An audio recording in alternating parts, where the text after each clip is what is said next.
Come கணபதையே நமகா. உலகெங்கும் வாழும் ஸ்பிரிச்சுவல் டாக்ஸ் நேயர்களே, உங்கள் அத்துணை பேருக்கும் உங்கள் ஆத்மார்த்த ஜோதிடர் ப்ரொஃபஸர் டாக்டர் நங்கநல்லூர் பஞ்சநாதரின் இனிய வணக்கங்கள், வாழ்த்துக்கள். மனிதர்கள் ஒவ்வொருவரும் கடுமையாக உழைக்கிறோம். கடுமையாக உழைத்தும் பல நேரங்களில் நம்ம சம்பாதிக்கக்கூடிய பணங்கள் கையில் நிற்பதில்லை. இல்லை, கஷ்டப்பட்டு வீடு கட்டுறோம். அந்த வீடு கட்டிய பிறகு நமக்கு நிறைய பாதிப்புகள் வருகிறது.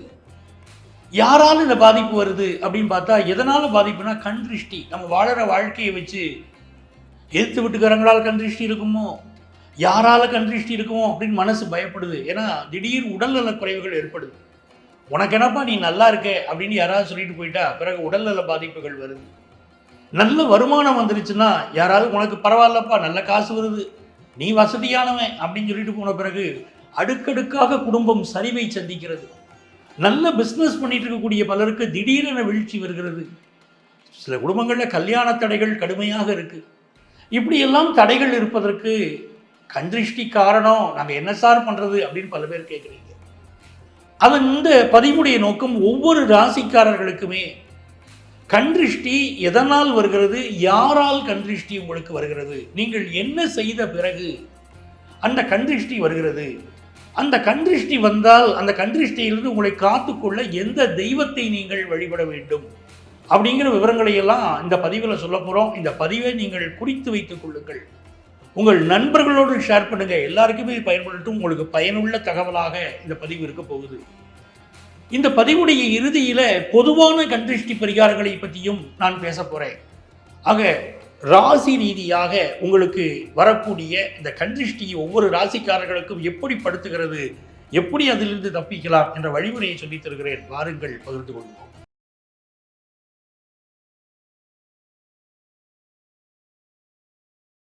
எனதருமை சிம்ம ராசி என்பர்களே, சிம்மராசிக்காரர்கள் பார்த்தீங்கன்னா எப்பவுமே ஒரு சுறுசுறுப்பு, எந்த ஒரு நேரத்திலும் சும்மா இருக்க முடியாது.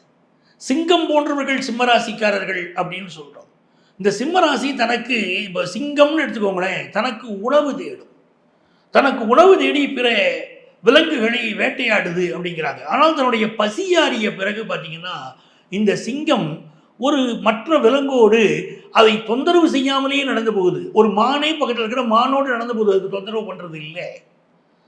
அப்போ தனக்கு வயதுக்கு பசி, தன்னுடைய நோக்கம் தன்னுடைய பசியாற வேண்டும். இப்படித்தான் சிம்மராசிக்காரர்களுக்கு தான் நன்றாக இருக்க வேண்டும், தன்னுடைய குடும்பம் நன்றாக இருக்க வேண்டும் அப்படிங்கிற எண்ணம் அந்த சிம்மராசிக்காரர்களுக்கு. ஆனால் பிறரினால் வரக்கூடிய துன்பங்கள் மிக அதிகம், பிறரால் வரக்கூடிய திருஷ்டிகள் அதிகம். வாழ்க்கையில் மிக கடுமையாக உழைக்கக்கூடியவர்களில் சிம்மராசிக்காரர்கள் உண்டு. அது கடுமையான உழைப்பால் தானங்க நாங்கள் வாழ்க்கையில் ஜெயிச்சோம், எங்களுக்கு ஏங்க கண் திருஷ்டி அப்படின்னு பலர் கேட்குறாங்க. உங்களுடைய ராசி இருக்குது பார்த்தீங்களா, ராசிநாதன் சூரிய பகவான் 3ஆம் இடத்துல நீச்சமடைகிறார். பல சிம்மராசிக்காரர்கள் நீங்கள் உங்கள் வாழ்க்கையிலே பட்ட விஷயங்கள், நீங்கள் உயர்ந்த விஷயங்களை பிறரோடு ஷேர் பண்ணிக்கிறீங்க. நீங்கள் உங்களுடைய கம்யூனிகேஷனே உங்களுக்கு கண் திருஷ்டியை தருகிறது. ஆஃபீஸில் கூட இருக்கிறவங்க மிக வேதனைப்படுறாங்க, பயத்திருச்சல் படுறாங்க. நீங்கள் நல்லா இருக்கக்கூடாதுன்னு நினைக்கிறாங்க. இவனுக்கு என்ன, இவன் உயர்ந்துக்கிட்டே இருக்கான், இவனுக்கு எப்படியா வருமானம் அப்படிலாம் பேசுகிறாங்க. காரணம், ராசிநாதன் 3ஆம் இடத்துல நீச்சம் அடைஞ்சு உட்கார்ந்துருக்கிறார். உங்கள் உடன் பணியாற்றக்கூடியவர்கள், அதே போல் உங்கள் அக்கம் பக்கத்து வீட்டை சேர்ந்தவர்கள், இவர்களெல்லாம் உங்கள் மீது பொறாமைப்படக்கூடியவர்களாகவே இருப்பார்கள். நிறைய பேர் தந்தை வழி உறவினர்களால் பொறாமை வரும் சிம்மராசிக்காரர்களுக்கு. அந்த உறவுகள் ரொம்ப வயிற்றெரிச்சல் படுவாங்க அப்படிங்கிற அமைப்பு இருக்கு. இதனால உங்கள் வாழ்க்கையில் கடுமையான சோதனைகள் அப்படிங்கிறது இருந்துகிட்டு இருக்கும். இந்த சிம்மராசிக்காரர்களுக்கு பாதகாதிபதியும் பாக்கியாதிபதியும் ஒத்தரலாம், ஏன்னா இவர்கள் ஸ்திர ராசி. இந்த ஸ்திர ராசிக்காரர்களுக்கு பாதகாதிபதியும் செவ்வாய் தான், பாக்கியாதிபதியும் செவ்வாய் தான். அது உங்கள் பாக்கியத்தினால் ஒரு வீடு கட்டுறீங்க, நல்ல யோகம், நல்ல வீடு கட்டுறீங்க. ஆனால் அந்த வீடு கட்டிய பிறகு ஒரு பாதகம் வருது. ஏன்னா செவ்வாய் பூமிக்காரகன். அந்த செவ்வாய் நீங்கள் வீடு கட்டுவதற்கு காரணமாக இருக்கிறது. வீடு கட்டிய பிறகு உறவினர்களின் பொறாமையும் நண்பர்களின் பொறாமையும் உங்களை தாக்குது. வீடு கட்டணும்னு முயற்சி எடுத்து அடுத்தவங்கள்ட்ட சொல்கிறீங்க, யார்த்தையும் சொல்லக்கூடாது சிம்மராசிக்காரங்க. நான் வீடு கட்ட போகிறேங்கிற ரகசியத்தை சொல்லக்கூடாது. வீடு கட்டி முடித்த பிறகு மெல்ல மெல்ல மற்ற சொன்னால் ஒவ்வொருத்தரையும் அழைச்சிக்கிட்டு வரலாம். ஆனால் வீடு கட்டி பிரம்மாண்டமாக வீடு கட்டி அதுக்கு பெரிய அளவுக்கு கிரகப்பிரவேசம் பண்ணி ஹோமங்கள் எல்லாம் பண்ணி நான் சூப்பராக இருக்கேன் பாருங்க அப்படின்னு காட்டும்போது அந்த வீட்டில் பிரச்சனை வருது, வீட்டில் ஏதாவது ஒரு கோளாறு வருது. அப்படி இப்போ தானங்க கட்டி முடிச்ச வீட்டை இதுக்குள்ள இந்த பிரச்சனை எதிர்பார்க்கலைங்கிறாங்க. சில பேர் பத்திரம் சம்பந்தப்பட்ட விஷயங்கள் அது பாருங்க வில்லங்கம் உள்ள இடம் அப்படின்னு பிரச்சனையில் மாட்டிக்கிடுறாங்க. சில பேருக்கு வெவ்வேறு வகையான பிரச்சனைகள் வந்து சேர்கிறது. ஒரு ஆக்சிடென்ட்ல மாட்டிக்கிடுறாங்க. வீடு கட்டிய பிறகு ஆக்சிடென்ட்ல மாட்டிக்கொள்ளக்கூடிய சிம்மராசிக்காரர்கள் அதிகம். பதவி பறிபோனவர்கள் அதிகம். ஒரு புது வீடு கட்டினேன் சார், புது இடம் வாங்கினேன் சார், அந்த சொத்து வாங்கினேன் சார், சொத்து வாங்கின பிறகு என் பதவி போயிடுச்சு சார், சொத்து வாங்கின பிறகு என் வீட்டில் ஒரு உயிரிழப்பு ஏற்பட்டு போச்சு சார் எங்கள் குடும்பத்தில் அப்படின்னு சொல்லக்கூடியவர்கள் பல பேர் இருக்கிறார்கள். அதே போல இவர்களுக்கு 2ஆம் இடத்துல சுக்கிர பகவான் நீச்சம் அடைகிறார். எப்படிப்பட்ட சுக்கிரன்? 10ஆம் இடத்திற்கு அதிபதி. அந்த சுக்கிரன் 2ஆம் இடத்துல நீச்சம் அடைகிறார்.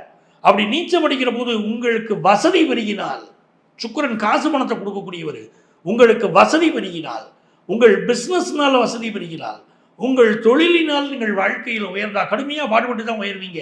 அப்படி உயர்ந்தால் திருஷ்டி நிறைய வரும்.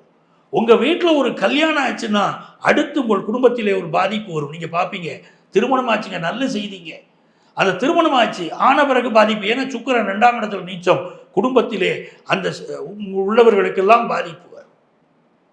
அப்படி ஏதோ ஒரு வகையில் பாதிப்பு, ஒரு வாகன விபத்தோ ஏற்பட்டு போகிறது. இப்படியெல்லாம் பல்வேறு விதமான தடைகள் சிம்மராசிக்காரர்களுக்கு கண் திருஷ்டியினால ஏற்படுது. இப்படி கடுமையான கண் திருஷ்டி இருக்க நாங்கள் என்ன சார் செய்கிறது? இதிலிருந்து எப்படி விடுபடுவது?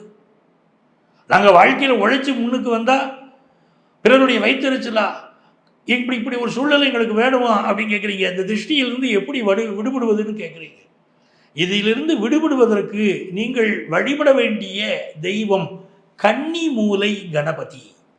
சிம்மராசிக்காரர்களுக்கு கடுமையான துன்பங்கள் வந்தால், கண் திருஷ்டி பிரச்சனைகள் இருந்தால் நீங்கள் வழிபட வேண்டியது கன்னி மூலை கணபதி. கணபதிக்கு என்ன பண்ணணும்னா, எலுமிச்சம்பழம் இருக்கு பார்த்தீங்களா, கணபதிக்கு புதன்கிழமையில எலுமிச்சம்பழத்தை பிழிந்து சாறு பிழிந்து அவருக்கு அபிஷேகம் செய்யணும்.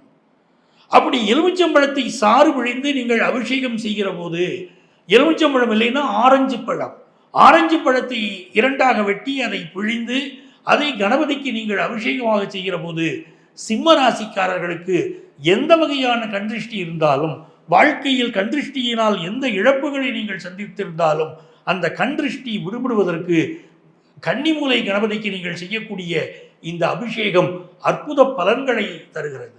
என் அன்பு நேயர்களே, இவ்வளவு நேரம் கண்திருஷ்டியினால உங்களுக்கு வரக்கூடிய, உங்கள் ராசிக்கு வரக்கூடிய பாதிப்புகளை சொன்னேன். எந்த தெய்வத்தை வழிபட்டால் இந்த கண்திருஷ்டியிலிருந்து நீங்கள் முழுமையாக விடுபடலாம்னு சொன்னேன். பல அன்பர்கள் கேட்கக்கூடிய கேள்வி, பொதுவான கண்திருஷ்டி பரிகாரம் எங்களுக்கு உண்டான்னு கேட்குறீங்க. பொதுவாகவே இந்த கண்திருஷ்டிக்கு எப்படி சுத்தி போடுவதுன்னு அப்படின்னு கேட்குறீங்க. கண்திருஷ்டி ஒருவருக்கு ஏற்பட்டு விட்டால் அதுக்கு முதல்ல என்ன செய்யணும் அப்படின்னு பார்த்தீங்கன்னா, அவரை வடக்கு நோக்கி உட்கார்த்தி வைக்கணும். யாருக்கு கண்திருஷ்டி இருக்கிறதோ அவர்களை வடக்கு நோக்கி உட்கார்த்தி வைக்கணும். அந்த வடக்கு நோக்கி உட்கார்த்தி வைத்து கையிலே கல் உப்பு, அதுதான் முக்கியம், கல் உப்பை எடுத்துக்கொண்டு உச்சந்தலையிலிருந்து உள்ளங்கால் வரை 3 முறை வலது பக்கமாக சுற்றி, பிறகு அவருடைய உச்சந்தலையிலிருந்து உள்ளங்கால் வரை இடது பக்கமாக 3 முறை சுற்றி அவர்களை கிழக்கு நோக்கி திரும்பிக் கொள்ளுங்கள் அப்படின்னு சொல்லிடணும். இதுதான் முறை. பிறகு இந்த கல் உப்பை கொண்டு போய் உங்கள் வீட்டில் வாஷ் பேஸ்லேயே தண்ணீர் போகக்கூடிய இடங்களில் கரைத்து விடலாம். சில பேர் வீடுகளில் ஸ்டவ்வில் அதை போட்டு எரிச்சிடுறாங்க. தண்ணீரில் கரைத்து விட்டாலும் போதும். இது ஒரு முறை. இன்னொரு முறை கண்திருஷ்டி கழிக்கக்கூடிய முறை செவ்வாய்க்கிழமை வியாழக்கிழமைகளில் பொதுவாக கண்திருஷ்டி நீக்குவதற்கான இந்த பரிகாரங்களை பண்ணுறாங்க. இன்னொரு முறை என்ன இருக்குன்னு பார்த்தீங்கன்னா, காய்ந்த மிளகாய் இருக்குது பார்த்தீங்களா, அந்த காய்ந்த மிளகாய், சிறிது கல் உப்பு, இதை எடுத்துக்கொண்டு நான் முன்னரே சொன்னது போல ஒருத்தரை உட்காத்தி வச்சு, வடக்கு நோக்கி உட்காத்தி வச்சு, வலதுபுறமாக 3 முறையும் இடதுபுறமாக 3 முறையும் சொல்லி அவரை சுற்றி விட்டு, பிறகு அந்த காய்ந்த மிளகாயை கொண்டு போய் எரிச்சு விடுவாங்க. இது ஒரு முறை இருக்கிறது. ஒரு வாகனம் வாங்குறீங்க, கடுமையான கண்திருஷ்டி அந்த வாகனத்திற்கு வந்து விடக்கூடாது, அதனால் குடும்பத்துக்கு திருஷ்டி வரக்கூடாது அப்படின்னு சொன்னால், அந்த வாகனத்தை சுற்றி தேங்காய் இருக்கு பாருங்க, தேங்காயை வலதுபுறமாக 3 முறையும் இடதுபுறமாக 3 முறையும் சுற்றி கற்பூரம் வைத்து சுத்தரும். கற்பூரம் வைத்து அந்த தேங்காயை சுற்றி என்ன பண்ணுறாங்கன்னா, முதல்ல குடுமையை எடுத்துடணும் தேங்காயிலிருந்து, அதன் மீது கற்பூரம் வைத்து அந்த வண்டிக்கு கற்பூரத்தை காட்டிவிட்டு தேங்காயை வலதுபுறமாக 3 முறையும் இடதுபுறமாக 3 முறையும் சுற்றி ஒரு திருக்கோயில், முடிந்தவரை பிள்ளையார் கோயிலாக இருந்தால் நல்லது, அந்த கோயிலில் சிதறுகாய் கொடுத்து விட வேண்டும் அந்த தேங்காயை. அதே மாதிரி வெளியூர்களுக்கு போகிறீங்க, ஒரு வசதியான ஒரு வாழ்க்கை உங்களுக்கு இருக்கிறது, நீங்கள் வெளியூர் போகிறது எல்லாரும் பார்த்துக்கிட்டே இருக்காங்க, என்ன செய்வது, அது திருஷ்டி விழுந்துருமோ, போகிற வழியில் ஆக்சிடென்ட் ஆயிருமோன்னு பலர் பயப்படுறாங்க. இவர்கள் செல்லக்கூடிய வழியிலே இருக்கக்கூடிய காவல் தெய்வம், அப்படி தெய்வத்தை வழிபடுற. உதாரணமாக சென்னையிலிருந்து புறப்படக்கூடியவர்கள் இரணியம்மன் கோயில்னு எல்லையில் இருக்க பாருங்க, இரணியம்மன் கோயிலில் பூஜை செய்து விட்டு வண்டியை எடுத்துக்கொள்கிறார்கள். இப்படி ஒவ்வொரு பகுதியிலும் ஒரு பழக்கம் இருக்கிறது. இப்படி நீங்கள் வழிபாடு செய்யலாம். மிக முக்கியமான ஒரு கேள்வி மக்கள் எழுப்பி இருக்கிறீர்கள். அது என்ன கேள்வினா, குழந்தைகளுக்கு திருஷ்டி சுற்றி போடுவது எப்படி சார் அப்படின்னு கேட்குறீங்க. சின்ன குழந்தைகளுக்கு, 1 வயதுக்கு தாண்டிய குழந்தைகளுக்கு திருஷ்டி சுற்றி போடுகிற போது அந்த குழந்தையை தனியாக திருஷ்டி சுற்றி போடக்கூடாது. தாயின் மடியில் அந்த குழந்தையை உட்காத்தி வச்சுக்கிட்டு அந்த குழந்தைக்கு இதை போல கிழக்கு, அதாவது வடக்கு நோக்கி அவர்களை உட்கார வைத்து நீங்கள் கல் உப்பை சுற்றி அந்த திருஷ்டியை வழக்கம் போல கழித்து விட்டு அந்த தாயின் மடியில் உட்காத்தி வைத்து தான் அந்த குழந்தைகளுக்கு பரிகாரம் செய்யணும். தனிப்பட்ட முறையில் சிறு குழந்தைகளுக்கு கல் உப்பு பரிகாரமோ வேறு கண்திருஷ்டி பரிகாரமோ செய்யக்கூடாது. பிறந்த குழந்தைகளுக்கு கண்திருஷ்டி கழிவதற்கு இவர்களுடைய கன்னத்திலே ஒரு கருப்பு மை போட்டு, கண்ணுக்கு இடுவாங்க பாருங்க கருப்பு மை, அந்த மையா இருந்தாலும் போரும். விளக்கை எரிய விட்டு இந்த விளக்கு திரியிலிருந்து ஒரு கருக்கு வரும் பாருங்க, விளக்கு எரிஞ்சு முடிஞ்ச பிறகு அந்த கருக்கை எடுத்து கூட கன்னத்திலே ஒரு புள்ளி வைக்கணும். அதே போல குழந்தையுடைய உள்ளங்காலிலே அந்த கருப்பு புள்ளியை, கருப்பு பொட்டு வைக்கிறோம். இப்படி வைத்தீர்களானால் குழந்தைக்கு வரக்கூடிய திருஷ்டியும் போகும். அன்பர்களே, உங்கள் ராசிகளுக்குரிய கண் திருஷ்டி யார் வருகிறது, எப்படி தீரும் என்ற வழிமுறையை சொல்லியிருக்கிறேன். பார்த்து மகிழுங்கள். உங்கள் வாழ்க்கையை நீங்கள் தற்காத்துக் கொள்ளுங்கள். உங்கள் அத்துணை பேருக்கும் உங்கள் ஆத்மார்த்த ஜோதிடர் புரொஃபசர் டாக்டர் நங்கநல்லூர் பஞ்சநாதனின் அன்பு வணக்கங்கள், வாழ்த்துக்கள்.